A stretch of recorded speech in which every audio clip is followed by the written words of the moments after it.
Hello everyone, Zaid with you, and today we'll show you how to find old emails in Outlook. First thing that you should do is to simply go and open your Outlook and log in into your account. Then you want to go and click on folder on the top left side right here.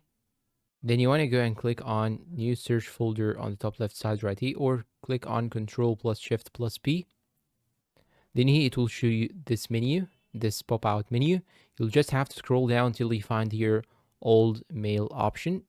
Just click on it, then click on choose. After that, you want to select between days, weeks, or month. Then here you should choose the number show mail older than. So you should type here the weeks and the number of weeks, for example. Or you should type month, you should choose month and type the number of month, for example. Here in my case, I've chosen older than 24 month.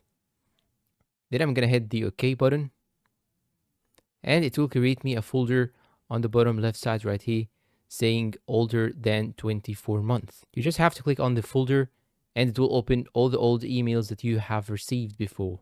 And that's all for today's video. If you find it helpful, please support us with like, subscribe, comment, share. Thank you for watching and goodbye.